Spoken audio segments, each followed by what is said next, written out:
Hello Lancers, we're going to don and doff non-sterile gloves. So here's how we do it in our class.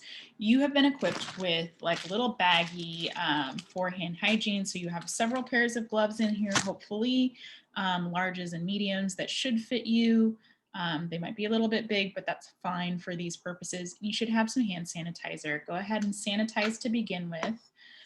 You should have washed your hands first, then go surface to surface, palm to palm, back of hands, ring the thumbs, get the wrists, get the sides of the hands, right? Get in the creases, roll the knuckles through until you have a dry surface, right? And putting wet hands in dry gloves is not easy. So make sure you keep working it in until it's dry. You should have your gloves at the ready. And ideally you should have short fingernails. If you have longer fingernails, you run the risk of breaking your gloves. So you can split through these things, they're fairly fine. You also want to remove any rings or jewelry and that sort of thing before you hand sanitize for best coverage and to avoid ripping your gloves. Then you're going to put your gloves on as you normally would any item because they are non-sterile. You can just pick them up out of the box. They usually come in a tissue box and put them on. Now, once they're on and you're doing your procedure, we have to assume that everything on the outer surface, anything that you can see on your gloves, is potentially covered with a pathogen or something that we don't want to get on our hands. So I'm just going to go ahead and use some simulation pathogen. I'm going to stick my hands in some spaghetti sauce. There we go. So now I have contaminant all over my hands, right? Now, I don't want to get this on my skin at all. So I want to avoid that. So I need to only touch dirty glove to dirty glove. So what I'm going to do is I'm going to grip right at the base of my heel of my hand here.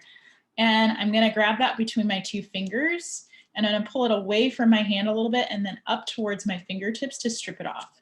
Notice that I will not try to pinch it by going up underneath the cuff because I could drag spaghetti sauce contaminant all over my hand. So I'm going to grab this here, careful not to touch my hand, and I'm going to pull and invert that, right? So now you can see some of the contaminant, but some of it may not even be visible. So I want to make sure that I don't touch that with my clean hand. I'm going to ball it up into my dirty fist, right?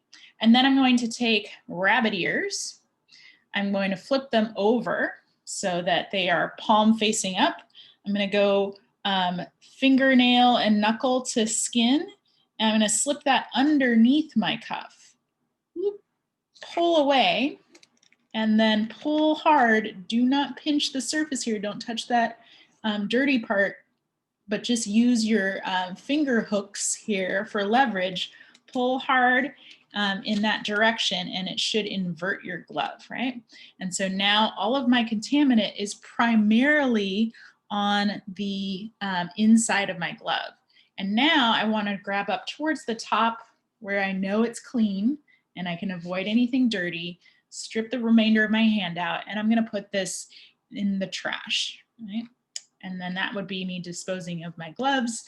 And of course, now that we've done a dirty procedure, we want to make sure that we didn't have any pathogens get onto our skin. So then we would again perform hand hygiene, either gelling or washing your hands to complete this skill.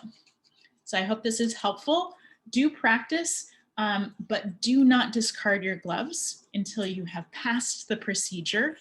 And try not to use fake contaminant until you're ready to do the testing lab because you will have to clean your gloves and those are really kind of difficult to do.